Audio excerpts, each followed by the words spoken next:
Bonsoir à tous. En cette fin de semaine, alors je vais être très bref. Je vais pas faire un podcast trop long. J'espère que de votre côté ça va bien. Là, vous avez vu encore une fois de plus les histoires de douane, encore des droits de douane un peu partout. Là, en fait, ce président américain va mettre le monde à genoux, mais complètement à genoux. C'est franchement n'importe quoi. Et pourquoi c'est n'importe quoi? Parce que je vais vous lire un article qui était justement dans France 24 et à quel point on va aller en fait un peu dans une forme de d'abysse économique, voire même une destruction totale de l'économie, parce que c'est très grave ce qui se passe avec ce droit de douane. Et je vais vous lire très brièvement, peut-être ça durera à peu près 10 minutes, un quart d'heure, je ne sais pas exactement, ce qu'il en est, ce qu'il en retourne. D'ailleurs, j'ai écouté Tammy Cabas, qui est un spécialiste en bourse. C'est une catastrophe. Catastrophe. Alors, les droits de douane vers un désastre économique similaire à celui de 1930. Voilà, c'est là qu'il y a de quoi vous inquiéter, de quoi s'inquiéter. 1930, on sait qu'il y a eu la crise, je crois en 1939, il me semble que c'était la crise des tulipes, on avait appelé ça, mais je ne suis pas sûr. À vérifier, du coup. Alors, qu'est-ce qu'il est dit? Voilà, donc voilà ce qu'il est dit. Récession, flambée des prix. Alors déjà qu'on avait de l'inflation, mais là, on risque d'en avoir un petit peu plus. Représailles étrangères, donc ça veut dire quoi? Représailles par des douanes, des droits de douane, ça peut être aussi des guerres. Hein, on voit qu'en ce moment, le monde est très instable, peut-être qui sait même une troisième guerre mondiale, je ne le souhaite pas. Les droits donc de douane annoncés mercredi par Donald Trump vont secouer l'économie américaine et mondiale, évidemment. Certains experts s'attendent à des effets comparables à ceux provoqués en 1930 par la loi Always Smooth.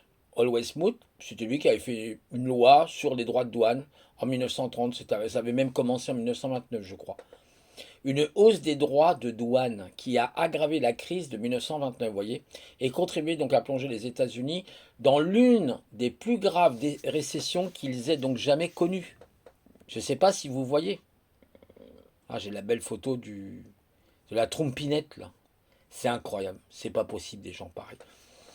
D'ailleurs, toutes les affaires qu'il a pu avoir, et à chaque fois, il a coulé. Donc, ça m'étonne pas. En 1930, donc les républicains, vous voyez, en 1930, les républicains. Alors, est-ce qu'il s'est calqué sur Holloway Smooth? Peut-être. Qui contrôlait donc la Chambre des représentants, surtout qu'il a le contrôle sur tout, législatif, machin, tout ce que vous voulez, avait dans l'effort louable d'apaiser les effets de qui le sait, qui le sait, qui le sait. La Grande Dépression interroge dans le film La folle journée de Ferry Bueller. C'est un film que je vous conseille de regarder. Un professeur d'économie et des élèves indifférents. Il avait donc voté le qui le sait, qui le sait, le tarif douanier de Holwell-Smooth, un tarif douanier qui relève des droits effectivement afin d'essayer de percevoir plus d'argent pour le gouvernement fédéral. C'est-à-dire, là on a eu la vantardise de M. Trump qui a expliqué qu'il y a déjà 7 trilliards, je crois, 7 000 milliards de dollars d'investisseurs qui seraient intéressés pour aller faire quoi? Travailler en Amérique, c'est-à-dire pomper tous les cerveaux de la Terre entière, l'argent de la Terre entière, et faire ce qu'on appelle un peu, pour l'Amérique, c'est même pas un peu, c'est même sûr ce que j'appellerais de l'isolianisme, c'est-à-dire l'isolation totale des États-Unis. Et là, évidemment, vous allez avoir aussi cette coopération que M. Trump croit juste entre la Russie, la Chine, hein, les trois gros mammouths, bah, il va voir que ça se retourne contre lui. Et il va être laissé pour compte. Voilà. Dans ce film de 1986, l'acteur qui s'appelait Ben Sten joue un enseignant désabusé qui tente d'expliquer les conséquences désastreuses de la loi de Always-Smooth promulguée aux États-Unis le 17 juin 1930 par le président Edgar Hoover. Ça vous s'appelait Edgar Hoover, voilà, c'était lui, c'était je ne sais plus quel président, peut-être le 30e, je sais pas, ou 20e, ouais, 30e peut-être. Est-ce que cela a marché? Qui le sait? Cela n'a pas marché. Et les États-Unis se sont enfoncés encore davantage dans la Grande Dépression, conclut-il. Près de 40 ans après la sortie donc de ce film, cette conséquence résonne terriblement avec l'actualité. Alors que le président américain Donald Trump a imposé mercredi 2 avril des droits de douane additionnels. De nombreux observateurs n'ont pas manqué de faire le reprochement avec cette loi de 1930 qui avait déclenché une guerre commerciale majeure. Mais qui dit guerre commerciale peut aussi dire guerre tout court. mais beaucoup plus grave. Il est dit quoi ensuite? Une quasi-autarcie, vous voyez, autarcie jusqu'à la veille de la Seconde Guerre mondiale. Aïe. C'est pour ça que je vous ai dit tout à l'heure, peut-être ça va glisser vers une Troisième Guerre mondiale. Vous avez vu avec les Tutsis, là justement, là, il a envoyé ses porte-avions Nimitz et autres, là, machin. Là, ça y est, il a commencé déjà à bombarder, hein, parce qu'avec le Yémen, rappelez-vous, hein, il bombarde les bateaux marchands. Enfin, du coup, les Tutsis, bah, a priori, les Houthis, je crois, ils attaqueraient les bateaux marchands sur la mer en question, là. Voilà, quoi. Rappel historique, au printemps 1929, l'économie donc américaine semble se porter bien, d'accord. Le taux de chômage est bas, la croissance est au rendez-vous, et l'industrie décolle. Dans ce contexte, un seul secteur montre des signes de faiblesse, l'agriculture. Donc Herbert Hoover, qui vient d'être élu, reprend donc à son compte une idée défendue par le haut lobby effectivement des producteurs agricoles. Les fermiers américains souffrent à cause de la concurrence internationale. Il propose donc d'imposer des droits de douane sur les importations de produits agricoles. Génial. Mais le Congrès, qui est donc s'est emparé du sujet, décide d'étendre cette mesure bien au-delà de l'agriculture, sous l'impulsion des deux élus républicains qui s'appelaient Willis Holloway et Reed Smoot. Le Sénat donc et la Chambre des représentants se mettent d'accord sur des taxes moyennes de près de 40% sur environ 20 000 types de biens importés. Voilà. Cette décision est déjà vivement critiquée dans une lettre envoyée au président Hoover. Un collectif de 1028 économistes le met en garde. Nous sommes convaincus que l'adoption de mesures donc protectionnistes, voyons, on retombe dans le protectionnisme, hein, serait une erreur. Elle entraînerait effectivement une hausse des prix pour les consommateurs américains. Bravo.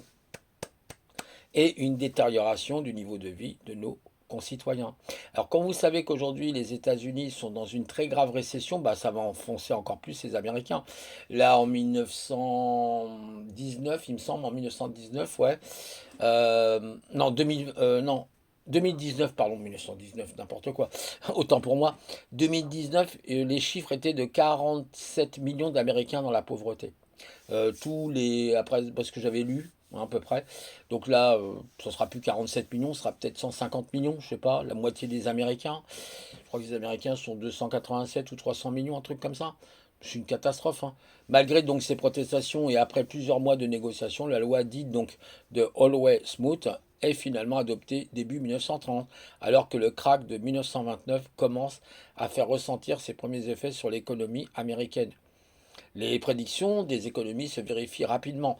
L'agriculture américaine ne bénéficie en rien des droits de douane et les partenaires commerciaux multiplient donc les représailles. L'administration de Hoover pensait que les autres pays n'allaient pas réagir. Mais il y a eu effectivement des rétorsions commerciales.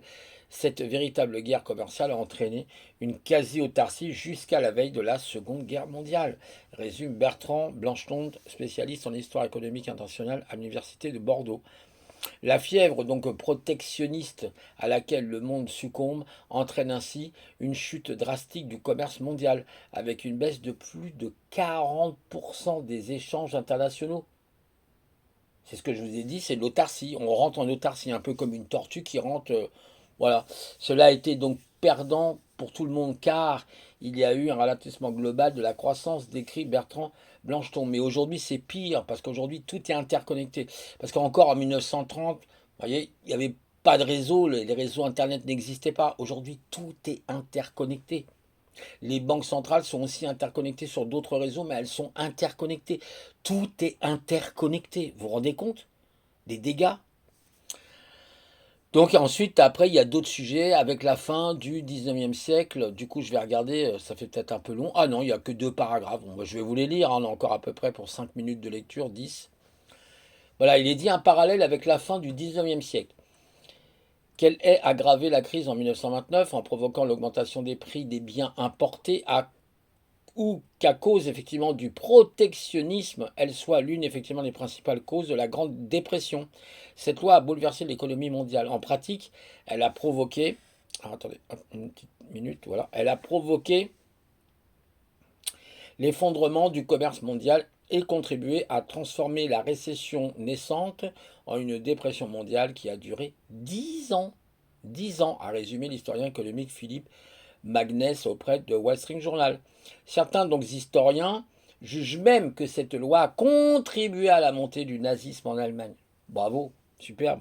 On estime effectivement que les politiques protectionnistes ont été responsables d'environ la moitié du déclin de 25% du commerce mondial et ont indirectement contribué à créer des facteurs économiques qui ont conduit à la Seconde Guerre mondiale. C'est pas très bon tout ça. Ça présume pas des trucs très bons. Je sais pas si les Simpsons nous l'auraient dit, éventuellement. Voilà. Et donc il est dit, mais la situation est-elle comparable à celle d'aujourd'hui? Il vaut mieux comparer ce que nous vivons actuellement avec la fin du 19e siècle, entre 1880 et 1914. À l'époque, il y avait des politiques commerciales très sophistiquées et discriminatoires. L'idée était de viser tel pays et tel produit et de négocier, explique Bertrand Blancheton. Dans l'histoire effectivement économique contemporaine, depuis la Révolution industrielle, il y a eu des moments où l'on libéralise et d'autres où l'on durcit la politique commerciale en remettant des droits de douane. Ce sont en général des phases qui durent entre 30 et 40 ans, à chaque fois, précise l'historien. Même s'il est difficile aujourd'hui de comparer deux périodes différentes de l'histoire, Bertrand Blanchette concède qu'il est légitime de s'inquiéter face aux nouvelles mesures prises par Donald Trump. Les autres économies vont être obligées de réagir, estime-t-il. La question est de savoir s'il va y avoir un engrenage. Vont-ils surenchérir ou discuter? Voilà, donc après on nous dit le dernier paragraphe, donc ça va être facile à lire. Voilà, on va le lire, qui est un destin à la Hoover pour Trump, donc le président Hoover. Au-delà donc de l'aspect mondial, l'inquiétude domine aux États-Unis.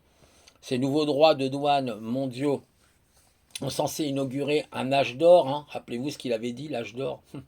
Ouais, c'est ça, ouais. L'âge du caca, ouais.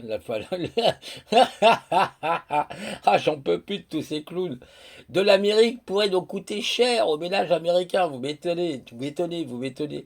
Une enquête Reuters et Ipsos montre que 70% des Américains pensent que la hausse des droits de douane entraînera une hausse des prix alimentaires et des biens de consommation courante. À un peu plus de 18 mois des élections de mi-mandat, le parti donc républicain peut nourrir quelques inquiétudes, d'autant que ses majorités au Sénat et à la Chambre des représentants sont étroites. Et oui, dans les années 1930, le président Hoover avait fait les frais effectivement de cette politique tarifaire lors de la présidentielle de 1932. Incapable de résorber les effets de la crise, les républicains avaient donc été largement battus par le démocrate Franklin Roosevelt. Nul ne sait si Donald Trump a en tête le destin contrarié de son prédécesseur républicain, mais il ne se gêne pas. Attendez, excusez-moi, j'ai un truc là. Ah, c'est Gilles, ouais. Américain de Hill, il a effectivement déclaré mercredi que la Grande Dépression des années 30 n'aurait pas eu lieu si les droits des douanes avaient continué. Ah d'accord. En 1929, tout a pris fin de manière très abrupte après la Grande Dépression. Et cela ne serait jamais arrivé s'il était effectivement resté fidèle à la politique tarifaire. L'histoire aurait été bien différente, que dit M. Trump a priori. A-t-il affirmé, oubliant volontairement ou non la loi tarifaire promulguée par le président Herbert Hoover à l'époque. Plus de 90 ans après, même si cette loi est occultée par le président américain, elle reste bien présente dans les mémoires de certains. Dans un entretien accordé à NBC, Karen Stewart, César, l'arrière-petite-fille de l'élu donc républicain qui s'appelait Willis Wallet, l'un des législateurs à l'origine de cette loi, a admis avoir regardé avec consternation les dernières annonces du président Trump. Je pense que c'est une idée terrible et potentiellement dévastatrice qu'elle dit. Je pense que les gens ont oublié tous les dommages causés par les droits de douane dans notre histoire, déplore-t-elle. Cette infirmière à la retraite maintenant qui vit effectivement à Baltimore se souvient que sa mère a été longuement gênée par son nom de famille associé à une loi qui avait aggravé la crise économique. Cette septuagénaire qui a voté pour la candidate démocrate Kamala Harris aux dernières élections implore ses compatriotes de jeter un regard sur le passé. Je demande aux gens de prendre une minute pour étudier leur histoire. Voilà. Alors on peut regarder éventuellement très vite fait où c'était quelle période à peu près le président Hoover. Donc du coup je vais regarder Hoover. Je vais vous dire ça, une seconde.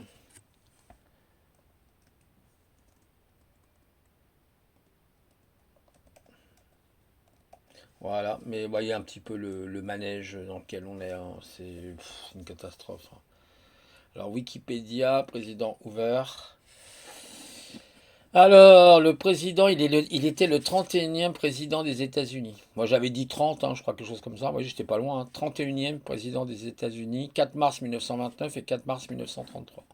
Voilà, c'était une petite info du jour, petite actualité très, très brève, pour montrer que bah, on recommence les mêmes erreurs. Et là, c'est peut-être même beaucoup plus grave, parce que dans la mesure où tout est interconnecté, voilà, bon, j'écouterai Tammy Kabab qui dit justement que c'est une catastrophe, une fois de plus.